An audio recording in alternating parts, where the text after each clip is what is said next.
People ask me, JR, when are you going to retire? Now, I know I probably went too long because they said that this was shorter than it was, but I think you'd like to hear this. When are you going to retire? Why don't you sell? These equity guys say. Well, the answer is I'm having too much fun. And they say, well, you're a workaholic. I say, you got it all wrong, buddy. I'm a playaholic. Because when we're working, we're playing. It ain't work at all. I can't even tell the difference. We're having a great time. So I'm a playaholic, and you think it's a workaholic. Too bad for you. I got a letter 10 years ago. I want to tell you about this. 10 years ago, Dennis, this happened. I read it at a convention. Do you remember this? 10 years ago. Value Finder Group Incorporated. Dear Mr. Reidinger, I tried to contact you by telephone, but you were unavailable, and due to the sensitive nature of my call, I decided, this is dated, by the way, February 8, 2000. I decided not to leave a message. The purpose of my call concerns the possibility of one of my clients purchasing your company. My client is a $2.5 billion diversified holding company that's seeking to expand its organization into wholesaler and general merchandise and market America because of its diversity in market areas, sales size, and reputation could be an excellent prospect. This highly reputable corporation is seeking to pay a fair and equitable price. Cash and secured notes are available, so purchase can be structured to minimize your tax consequences and maximize your financial return. However, my client would prefer a cash transaction. Furthermore, my client would like, but it's not necessary, for your management team to remain on. Good, Mark, you still have a job. An incentive basis and very lucrative profit-sharing arrangements for key personnel who would like to remain. I have no idea at this point whether you'd be willing to consider selling or not. However, since this is an unusual find, acquiring a corporation with such a compatible and accommodating buyer as this, it may be an excellent time for you to consider this. So at any rate, I said, I'm going to call this dude. So I called him, and I said, how much do you think my company's worth? 10 years ago. Here was we had a discussion, and he wrote me an email. Thank you for the time on the phone. It was an interesting discussion. I received the information and documentation on Market America, and although this is not an official offer without evaluation, a formal offering letter, I would say that the company would be valued at least 180 million above the cash in the company of 40 million. Upon executing a non-disclosure and confidentiality agreement, I will disclose the principles and their financial documentation, although you seem to know the type of firm from our discussions. Based on that, would you be interested in continuing the discussion and negotiations? The next step would be to do due diligence and arrange for an independent valuation. Here's my answer.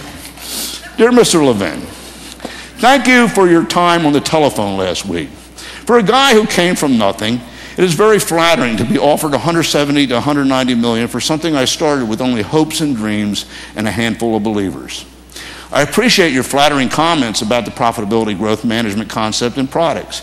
I realize that I didn't really need to write this letter and could have simply not responded, but after thinking about it, I could not resist. First, selling this company for $170 million would be like selling Microsoft or General Motors in their infancy. Your instincts are correct. We are going to be the leader in one-to-one marketing and a multi-billion-dollar global Fortune 50 company. I'd be a fool to sell. You're right. We are just getting started. More importantly, this company was built on the hopes and dreams of thousands of people. Market America unfranchised owners.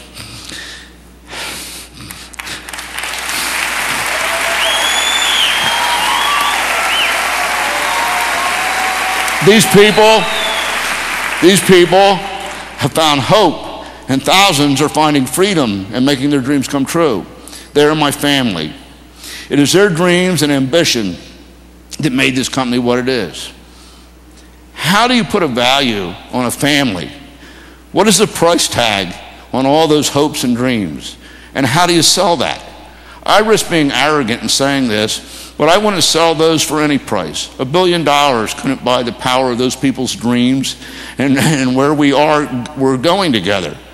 As long as those people have a dream and believe in me and this company, I will never sell because it is not mine to sell. In fact, In fact,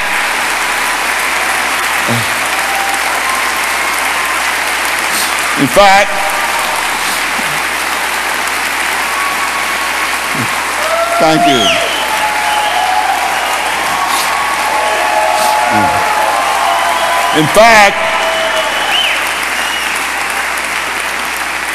In fact, I appreciate that. Best is yet to come yet, though. If I did, I would be cheating you. Because without their belief, their hopes, their dreams, this company would be nothing. You would be buying an empty shell.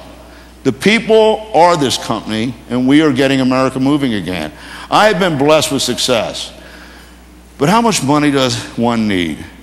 I have plenty, and it isn't about money. Many people have wealth, but they don't have what I have, a purpose and thousands of people's belief and trust.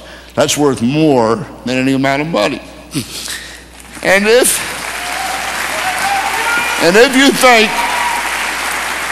you think we're so great, maybe you should use your resources to sponsor us in the equity markets and make the stock go through the roof.